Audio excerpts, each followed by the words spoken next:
Assalamualaikum warahmatullahi wabarakatuh. Sebelumnya perkenalkan dosen pengampu kami dalam mata kuliah Linguistik Forensik, yakni Ibunda Profesor Dr. Hajah Hasna Faizah ARM Hum yang selalu memberikan ilmu bermanfaat. Kemudian anggota kelompok 6 yakni ada Dita Salsabila, Miftah Nabila Ulfa, Dina Irmawan, dan Yolanda Dwirantini. Kami akan membahas 4 subbab. Yang pertama adalah peran ahli linguistik forensik dan metode identifikasi penulis. Yang kedua adalah analisis wacana untuk memahami konteks komunikasi. Yang ketiga adalah teknik pengenalan suara yang kritis dalam proses verifikasi pembicara. Dan yang keempat adalah bukti linguistik yang dapat mendukung argumen dan mengungkap kebenaran dalam proses hukum. Untuk penyampaian materi pertama akan disampaikan oleh Dita Salsabila. Kepada Dita, disilakan. Tanpa berlama-lama, di sini saya ingin berpresentasi, bukan berekspektasi, karena ekspektasi yang tinggi dapat membuat kita sakit hati. Nah, di sini saya, Dita Salsabila, sebagai pemateri pertama, akan menjelaskan tentang peran ahli linguistik forensik dalam proses hukum. Nah, ahli linguistik forensik sangat berperan penting dalam menganalisis suatu kebahasaan pada proses hukum. Nah, apa saja peran ahli linguistik forensik dalam proses hukum? Yang pertama itu menganalisis dokumen tertulis. Nah, adapun dokumen-dokumen misalnya seperti dokumen ancaman, dokumen teror bisa dianalisis oleh ahli linguistik forensik. Nah, yang kedua itu memeriksa barang bukti. Setelah kita mendapatkan dan menyelidiki, kita bisa memeriksa barang bukti yang telah kita ketemukan. Nah, yang ketiga itu ada menggali informasi dengan strategi kebahasaan. Bisa saja dengan wawancara dengan terduga ataupun tersangka. Nah, yang keempat itu kita membandingkan rekaman asli dengan rekaman yang di media digital. Nah, di situ kita bisa melihat suatu kosakatanya, tuturannya, ataupun gaya bahasanya. Tentu setiap orang memiliki gaya bahasa yang berbeda-beda. Nah, yang terakhir itu ada interpretasi makna. Nah, ahli linguistik itu dia mampu mengkaji tuturan berdasarkan konteksnya. Selanjutnya kita akan membahas tentang identifikasi penulis. Nah, dalam linguistik forensik itu ada beberapa metode untuk mengidentifikasi penulis. Yang pertama itu kita menyelidiki kasus dan mengumpulkan barang bukti sebanyak-banyaknya. Nah, yang kedua itu kita menganalisis tata bahasa, gaya bahasa, dan kosakatanya. Tentu setiap orang memiliki gaya bahasa yang berbeda-beda. Pasti ada keunikan-keunikan tersendiri. Nah, yang ketiga itu ada namanya stilistika forensik. Nah, pendekatan ini dia berfokus pada sidik jari si penulis itu tersebut. Nah, yang keempat ada analisis semantik dan pragmatik. Nah, analisis semantik itu kita menganalisis makna yang bersifat literal. Apakah di dalam kata-kata tersebut terdapat ambiguitas ataupun mempunyai metafora atau idiom yang khas. Nah, yang tadi itu kan ada namanya pragmatik juga. Nah, di pragmatik kita itu menganalisis makna yang memiliki makna tersembunyi. Kita melihat apakah kata-kata tersebut bisa mengandung sarkasme atau makna yang tersembunyi. Selanjutnya adalah analisis wacana untuk memahami konteks komunikasi dalam linguistik forensik. Perlu diketahui, analisis wacana dalam linguistik forensik bertujuan untuk menyingkap ataupun memahami konteks komunikasi dalam situasi hukum. Analisis wacana biasanya digunakan untuk menyelidiki bahasa yang digunakan dalam kasus pidana, sengketa, dan juga kriminal. Berikut adalah beberapa penerapan dari analisis wacana dalam linguistik forensik. Yang pertama adalah analisis wacana dalam teks hukum, yang mana pada analisis ini yang dianalisis adalah teks-teks yang diakui secara resmi seperti surat perjanjian, surat kontrak, dan surat dakwaan. Dalam analisis ini yang dilihat adalah apakah dalam sebuah surat terdapat kejanggalan ataupun kesalahan yang dapat merugikan salah satu pihak. Yang kedua adalah analisis wacana dari keterangan saksi ataupun keterangan tersangka. Yang dilihat pada analisis ini adalah apakah dari keterangan saksi ataupun tersangka terdapat keraguan-raguan ataupun ketidaksesuaian dengan realita.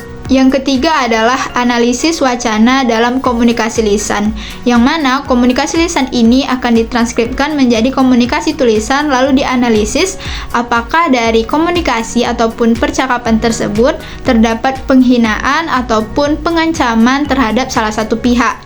Yang keempat adalah analisis penulis ataupun pembicara. Yang dianalisis pada penulis ataupun pembicara ini adalah apakah sebuah surat itu memang ditulis oleh orang aslinya atau surat itu merupakan surat palsu, atau mungkin dalam sebuah rekaman itu bukanlah suara milik dari seseorang tetapi orang lainlah yang meniru suaranya, sehingga terjadi kebohongan ataupun kepalsuan dari data. Yang kelima adalah analisis manipulasi dalam sebuah wacana. Maka yang dilihat adalah apakah dalam sebuah wacana tersebut ada manipulasi yang dapat membingungkan atau mempengaruhi salah satu pihak ataupun pihak yang lemah. Yang terakhir, yakni yang keenam adalah analisis penggunaan bahasa dalam sebuah media, yang mana pada analisis ini yang kita lihat adalah apakah bahasa yang digunakan dalam sebuah media itu mengandung unsur sara ataupun memiliki maksud untuk menjelekkan salah satu pihak. Nah, itulah dia 6 penerapan dari analisis wacana dalam linguistik forensik. Assalamualaikum warahmatullahi wabarakatuh. Saya akan melanjutkan materi pembahasan tentang teknik utama dalam verifikasi fonetik forensik. Nah, di sini yang pertama ada analisis audiologis.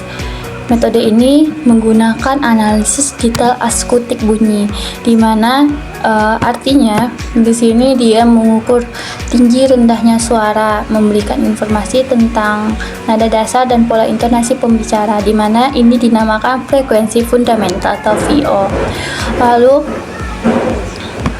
Lalu juga seperti pengulangan frekuensi, perbedaan nada, dan intonasi. Jadi analisis audiologis ini dia di mana menilai berapa panjang waktu suatu bunyi diucapkan yang dapat bervariasi antara pembicara. Lalu berikutnya juga tadi ada intonasi, perubahan nada suara selama berbicara yang dapat mencerminkan emosi atau maksud pembicara. Lalu dia juga audiologis ini bervariasi kepada temporal, di mana perubahan karakteristik akutik seiring waktu seperti kecepatan bicara dan ritme. Maka analisis audiologis ini memperhatikan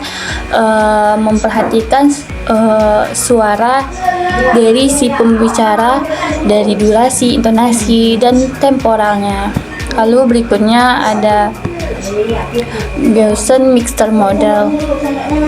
Ini merupakan model statistik yang digunakan untuk mendistribusi pada pola bunyi dari bunyi yang diucapkan. Maksudnya GMM ini yang dipersingkat, dia dimana membangun model suara yang dilatih pada sampel suara dari seorang pembicara untuk membuat model yang mewakili karakteristik suara uniknya. Lalu Gaussian Mixture Model sendiri dia membandingkan suara, dimana dari dua sampel suara dibandingkan untuk menentukan seberapa mirip atau berbeda mereka. Semakin tinggi skor kecocokan antara dua model, semakin besar kemungkinan kedua sampel suara tersebut berasal dari pembicara yang sama. Lalu yang ketiga ada I vector. I vector ini adalah representasi dari lingkaran bunyi yang diucapkan yang dianalisis menggunakan faktor.